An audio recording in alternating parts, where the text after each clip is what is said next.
Hey, everybody. It's your girl, PJamma, with the 2022 NCAA National Basketball Champs, the Jayhawks, and PJamma Live. And today we have a really good roundup of TV shows. So, why don't I introduce the other Jayhawk celebrating this week? Pat, say hey to the people. Hey, everybody. Great to talk to you from Lawrence, Kansas, the home of the 2022 National Basketball Championship. Yes, the parade's tomorrow, and I'm too old and too smart to go down that mess. So here we are. And let's say hey to David, our other buddy on the show. Say hey to the people, David. Hello, everybody. Great to be with you tonight on a bit of a blustery, chilly night in our nation's capital, but a lot of fun stuff to talk about with you guys. So good to be here. Yes, so today we're going to discuss Moon Knight, the new Marvel series on Disney Plus.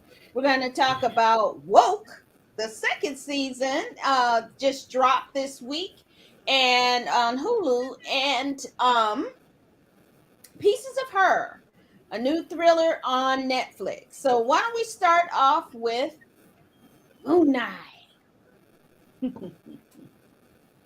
It's all been a bit of a struggle for you recently, eh? Yeah, a bit. I know this is classic HR to say, but you're not alone. Yeah, it's like part of the problem, isn't it? Some in the suit. Sorry, what? Some in the suit. Some in the suit? What are you saying? The suit. The suit? Oi, Stephen, what the hell are we wearing? Don't know. She said I needed a suit. Oh, I do look sharp, though.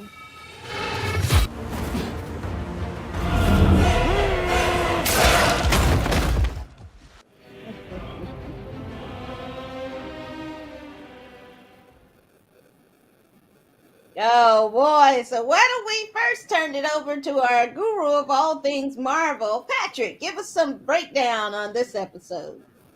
Well, we're seem to be delving a little bit more into the multiple personality issue, and there's actually having good conversation between two. A little bit of cooperation is starting to develop between the Mark Spector and the Isaac character, which are just kind of at odds. One's an introvert and doesn't understand what the heck's going on. The other one's the mercenary.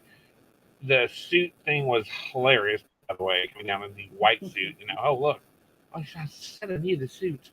No, not that like suit. a Savile Row cut too. Yeah, super good. It's going good. I enjoy where it's going. I want to see where it keeps going. There's not a lot. You're starting to see some things starting to get dropped as far as the mythology is starting to build a little bit. You're starting to hear some of the Egyptian legends a little bit as we go through this episode. Where the Moon Knight's powers come from. Khonshu, the god of the moon. He's only you only see the Moon Knight in the evening. That's another part of the Marvel stuff. You don't see him during the day, so he's very Batman-esque in that manner. Batman always did his real avenging in the evening, just like Moon Knight. I love where it's going. It's a third of the way through. There's only 6 episodes. We've seen 2, and maybe that's why they're doing them a little bit longer, as you mentioned at the beginning. Can't wait to see where it's going. Marvel keeps dropping good stuff, I gotta say. Okay. David, what did you think? I can't get into it. This is this Fight Club-esque way of kind of, what's going on. I got to watch it a few times just to kind of, there's a lot of layers to this, and I'll give them credit for the craft and the way that they're building things. A lot of references to different books and things you're picking up. The mirror, when he's looking in the mirror, but he's not really looking in the mirror. The mirror image isn't. There's a lot of stuff that's cool, but I don't get it. I'm just not getting it. Maybe I'll get it in episode 3. I was more into it in first episode, but the second one, it's like Ethan Hawke. I'm kind of wishing he was talking to that girl and just talking about another Before Sunrise kind of deal here. It's Oh no, that's Before Sunrise. this story. I'm just not feeling it. Pat, you got to put me on your back and carry me home on this, brother. I'm not feeling this show yet. I just ain't. Well, we're gonna have to get on a You'll banana. get there. You'll get there. All We're right. we're gonna have to get on a banana seat bike because I'm kind of with you, David. I'm still trying to get into it, and it's complicated, and so I'm hoping that this will. I think that's a good analogy, a Fight Club. That's a really good take on it, which I didn't like either. But Fight Club's amazing. Oh my god. one of the most overrated movies of all time. But anywho, I think it's an interesting kind of story, but I think the multiple personality kind of it's been done a lot recently. So I'm hoping I get, because I'm just not feeling the Steven character, I think. He's too mushy and too weak, and so I want to see more, maybe more of the Mark character, so I can see what's going on with him. So hopefully we'll get more of that, because Steven's wearing me out, and not in a good way. So but I'm gonna stick with it. I mean, that's what we do. So Well, you are contractually required to watch it under the PJamma Life contract that we all signed. We kind of stuck with that. I'm stuck with it. I'm stuck with as mine. president of PJamma Life, I can change the contract at any time. But yeah, I'll see. Let's see, because sometimes some of them have a slow burn, and then once you get past episode 3, it kicks into gear. So maybe that's what's going to happen. So we're in the first act right now. So part of the thing is too, I think, is just like in Guardians of the Galaxy, the first movie. Nobody knew Guardians of the Galaxy unless you're like a total nerd like me. You've never read a Guardians of the Galaxy book. You come into Guardians of the Galaxy, you have to develop the characters, you have to show things. I mean, it did a great job because James Gunn knows how to do that kind of thing. Yeah, you're dealing with Moon Knight, who is another B-list character who people don't know very much unless you're into comics. So you spend a lot of time trying to develop who this person is and what their motivation is, rather than just starting out with everybody knows Captain America is Captain America, to a certain extent. So, everybody just needs to calm down. Give it some time. It'll be fine. I am calm. No. Yeah. Get to it then. Well, Dwayne DeMarco, hey Dwayne, he says, so is Moon Knight a werewolf? That's the funniest one yet. So we'll see. And he says, sting like a bee, Stephen with a V. he's on fire tonight. So let's well, we'll keep watching and keep being like until it picks up. So pick it up, Disney Plus and Marvel.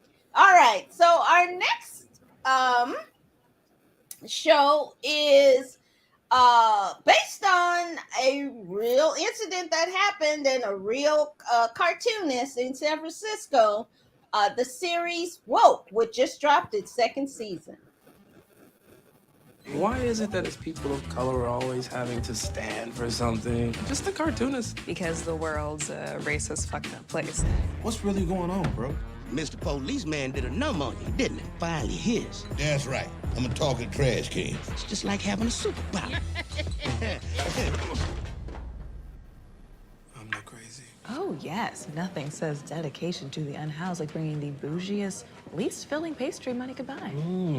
When you talk like that, it makes me so hungry. I told you we were gonna handle it, and we are. Oh, yeah, I never know what's happening. Wow. So you're gonna risk everything, and you might not change anything. It's like every goddamn day.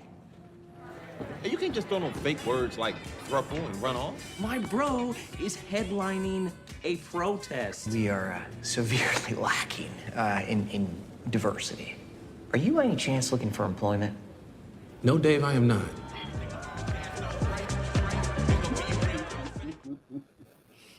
Okay. Let's say, David, what did you think of Woke?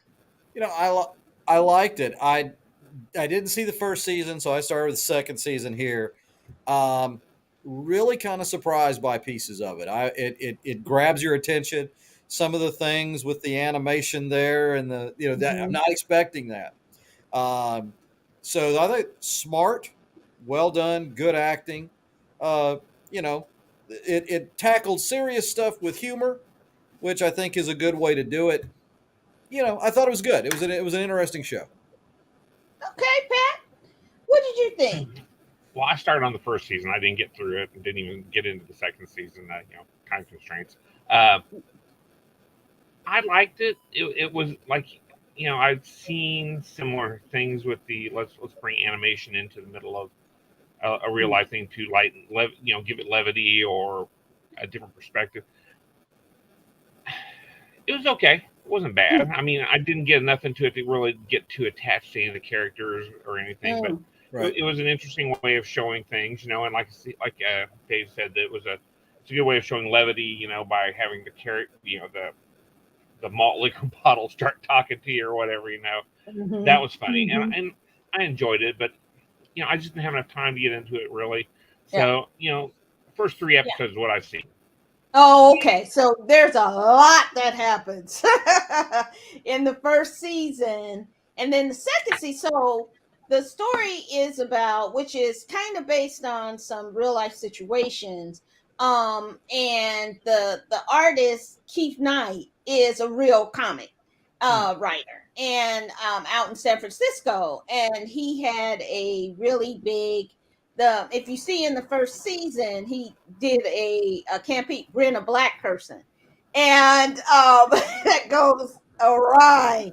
And it really does. I think for the show, when it came out was 2020, and it came out, I believe, after what happened with George Floyd and other incidences that have happened, and so it was very like poignant and hard hitting for that season. So I do encourage you to look at the first season, because it does tackle the issues of police misconduct and racism against Black people. And in San Francisco, where it's located, it's a very particular story too, because San Francisco has, some of the highest homeless rates or unhoused now.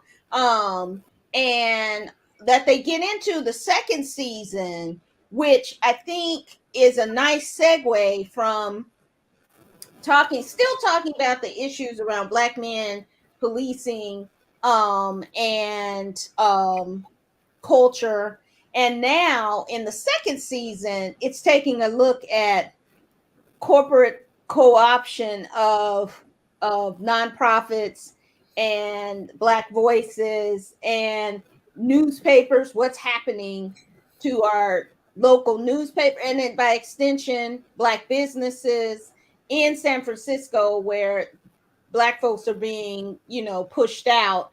So it's a really interesting and funny way to talk about some really heavy issues. I didn't know how they were going to come to the second season from the first season, but I thought it was a fantastic way that they went about describing what you see and what kind of happened after the whole George Floyd thing, where corporations were then trying to co-opt the message to sell stuff again. So definitely kind of take a look at because it was some performative activism going on, but definitely take a look at Woke, and it definitely will spur some interesting conversations. So it's definitely worth taking a look at. I mean, It can be hard to watch. I will warn people it can be hard to watch, but it's something worth watching and something worth talking about, intelligently talking about. So, and the show might help kind of bridge some of those discussions. Okay, so definitely check out Woke. And our final one is Pieces of Her. It's a book from Karen Slaughter, which is a great name for a thriller writer, right? So let's take a look at Toni Collette in Pieces of Her. If someone threatens your child, Useless bitch! wait. You do anything to protect them.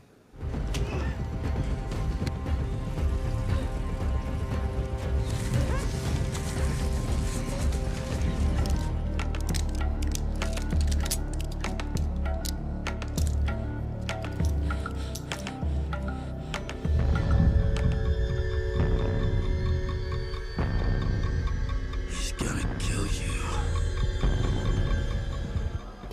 You ever have that thing where you think you know someone, like, as well as you could possibly know anyone, and then one day it's just clear as day you were totally fucking wrong?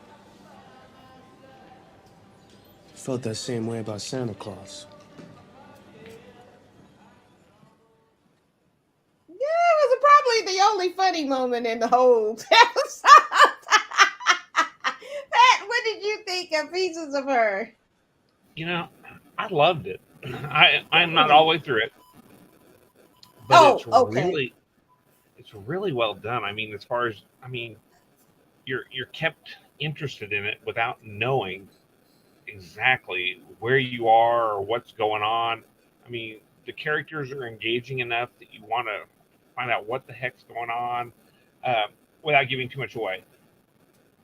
You don't know where the situation is, but the situation is interesting enough that you want to keep going. So that's really saying something, you know. Even though I'm not, like I said, I'm not all the way through it. I'm about 5-6 episodes into it, and I'm like, oh my god! But at the same time, I'm still like, what the hell? What the hell? All the time, like, how did you're doing this kind of stuff, and you're like, oh, but you're like, you want to keep going because they give you just enough to keep you hooked and attached to the characters, but they keep enough of it ambiguous enough that you got to keep watching to find out what that was about, you know. So I'm enjoying it quite a bit, actually. Okay, David, you encouraged us to take a look at it. What do you think? Love it. It grabs you from the beginning, and it's like, hold on, wow. So you've got elements here. I don't want to give it away from folks, but you've got elements of Kill Bill. You've got elements of maybe The Blacklist in some respects.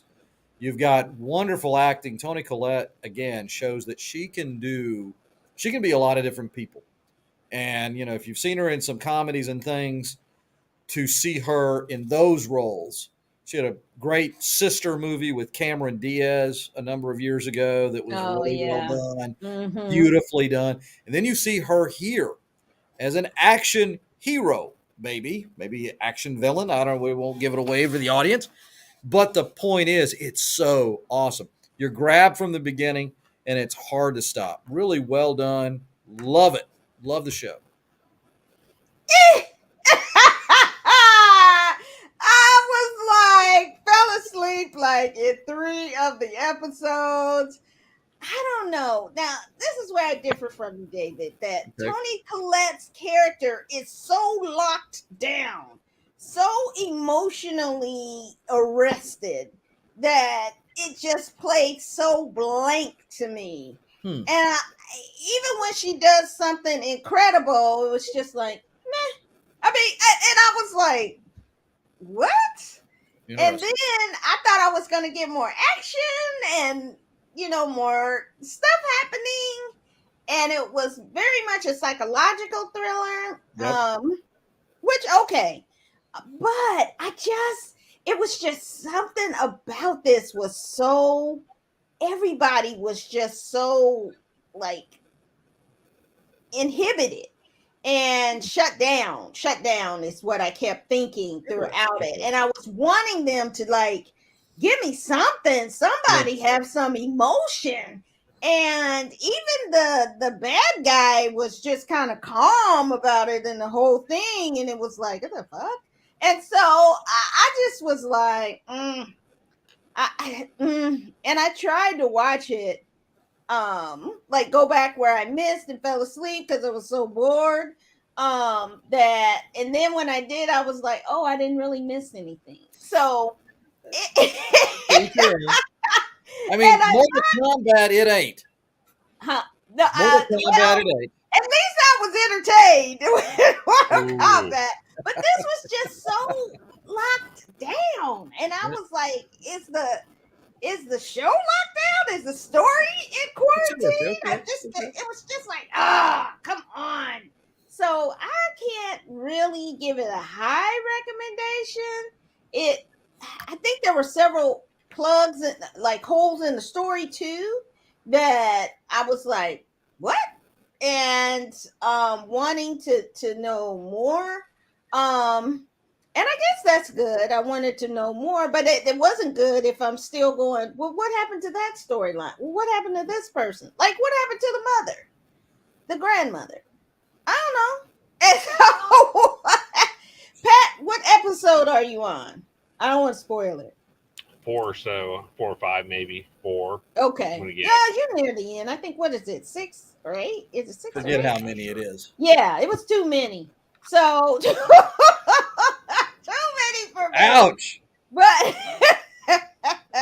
I needed something to propel it, and I couldn't get there. I mean, I don't feel like I wasted my time, but I'm not going back and looking at it again like I have some other things. So, I mean, it's a split decision on it, but if you want to check it out, check out Pieces of Her. You'll see when you finish, Pat, what I'm talking about. But so that's all we have this week. I did want to mention though that the Oscars did come down with a ruling on the whole case around Will Smith and Chris Rock, and looks like the Oscars are going to ban him from 10 years from the Academy Awards show. So even they didn't say he couldn't be nominated. They didn't say he couldn't win, but he cannot participate in the televised broadcast, either being there or if he wins, remote, like winning from the show. So, okay. What did you guys think about the ruling? I think it's fair. Go ahead, Pat, please. No, go ahead. I think it's, to me, I think it's fair. I mean, 10 years is quite a long time in terms of anyone's career. Yeah. It's a sad, tragic situation. I've learned more about Will Smith and Jada Pinkett Smith this week, and since this incident, than I ever would have thought. I would have looked up and Googled and watched her Red Table. I mean, this has been great for her career in some ways because I could care less about, honestly, about either one of them, unless, from a personality standpoint. But I couldn't take my eyes away from this train wreck. But I think it's fair. I am looking forward to whenever Chris Rock feels compelled to speak. If he wants to talk about this in some venue, he's keeping. Yeah. He's taking the high road, and he's keeping a kind of a low profile on this aspect as he does his career. I am wanting to tune into the next year's Oscars because I want to see what level of security they have. Yeah. When the president speaks, there's bulletproof glass. You can't always see it when he's at a venue. There's bulletproof glass around him. You never want to speak immediately after the president because if there's an intermission, the Secret Service takes it down. And you never felt so insignificant as when the Secret Service is, no, it's okay. Yeah, it's okay. You can go on now. But I am interested in the security measures that we're going to be seeing going forward Yeah. because they hadn't really thought about something like this before. Yeah. And I Yeah. mean, hopefully they won't ever have to again, but they're going to have to overcompensate. There's going to Right. have to be a level of security and how they set up the room and everything Yeah. for things. So, They're gonna have a longer place to jog to go up on stage than they have before. They definitely won't be right up close to the front of it. or they could go So, all WWE and like leave folding chairs and tables out around the stage just to really get into it. or the That cage would be match. entertaining. That They be could put go up all the the way. cage. Right. It'll So. be dumb. Pat, what did you think? What did you want to say? Trying to care. I've moved on. Yeah. It's just 10 years, sure. You know what the thing is? He's not going to be nominated for 10 years. Will Smith, I think, to a certain extent, has effectively put a nail in his career, just kind of like what Mel Gibson did with his stuff. You don't see Mel Gibson getting nominated for stuff anymore. He was nominated for all kinds of stuff. But he got all stupid in public, and well, here we are. He's still trying to climb out of that hole a decade later almost. Will Smith's going to be doing the same thing. You know, I don't think they're going to be worried about Will Smith, showing up to accept an award. I would bet you hard money that he won't be nominated for the next 10 years, at least if he's ever nominated again. Well, Mel Gibson was nominated just a few years ago for Hacksaw Ridge, and his movie got several nominations. So, I mean, that's not necessarily true. And at one time, Mel Gibson was like a #1 box office guy. Will Smith definitely has been a #1 box office guy. So, they can come back and redeem themselves one way or the other. Sure, it can happen. But if I were betting money, I'd bet against it. Yeah, well, we'll see. And that will be the last we will discuss it on PJamma Life because we have some even more fantastic news. The first Black woman to be nominated and will be on the Supreme Court. So that definitely outshines anything about that other foolishness that we have the first Black woman to the Supreme Court. And I am very excited about that personally. Finally, it's about daggum time. And a super qualified one. So Impressive during the confirmation hearings. Oh my God. You hear sometimes she better than me because I sure would have lost it and it been like, there was a level of grace under pressure that was so impressive. And there's as opposed to Brett Kavanaugh acting like a daggum fool. And I like beer. I like to drink beer, he said. I mean, yeah, he all but lost. I mean, he really showed a lack of cool judicial temperament, composer. Yeah. And she was brilliant. I've watched a few of these, and I knew nothing about her before. I mean, you hear a little bit about some of their decisions and whatnot. I don't know. I'd be hard pressed to find anyone who has handled a confirmation hearing as well as she did. Now, if you go back to the 80s and think Sandra Day O'Connor, some of those folks, they were never under this level of scrutiny, this partisanship that's so hyper, where, again, it's the role of the Senate is to advise and give consent. And unless somebody's just like way out there should be a level of you just honor them for their qualifications. Unless somebody just, you throw somebody up there who's not even an attorney and who watched Wapner and that's their qualifications. And she's just outstanding in this. There are a lot of folks, when you talk about judges being soft or hard on crime, if you go through a lot of decisions, I was very concerned at the way they were trying to frame her in some ways. Yeah. Tom Cotton, after the fact, most of these people in the Senate are attorneys. Everyone deserves a fair trial. They talked about Nuremberg, and she would defend the Nazis. Well, you know what? If the Nazis are on trial and you're called as an attorney to defend them, everyone deserves, in an American court of law, the right to legal counsel. you celebrate that, even if it is a distasteful client. You celebrate having a trial, that you're innocent until proven guilty. And again, I was very impressed with her demeanor. I'm looking forward to seeing what happens with her on the court. But I applaud the Biden administration for finding a person who have good qualifications and of just the way she handled herself. That's the kind of mental approach to a tough event that I'd want to see. So I might not agree with everything she says going forward, but she is deserving of the high court, and Mhm. and I think she will represent the court with great distinction during her career. Yeah, yeah, and she's You know, young. as someone from Kansas, I'd like to apologize because, yeah, my senators are trash. Trash. And I mean, it's the nicest thing I could say. So, yeah, they're terrible, and I apologize for the whole Midwest.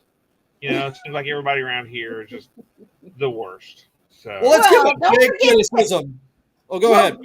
Don't forget Ted Cruz and how just awful he is. I mean, he's just lost. Well, He's the lost. senator from Canada is really poor. There's no question. But my biggest criticism, I mean, Holly Cotton, Ben Sass, Mr. Nebraska, corn-fed, tries to come across cool, talks out of both sides of his mouth. He said she is qualified. He said she is a person of great character and a great story. And then he isn't voting for her. Advise and consent. I thought that was the biggest cop out. He is to me the greatest statement of he's the greatest lack of living up to your potential I have seen in the United States Senate. He is such an utter disappointment. He could have some character, he could have some heart, and he's not. He doesn't have it, and he just talks out of both sides of his mouth. And shame on the Cornhusker. That's all I can say. Yeah. I mean, it was just the hypocrisy was just like rampant.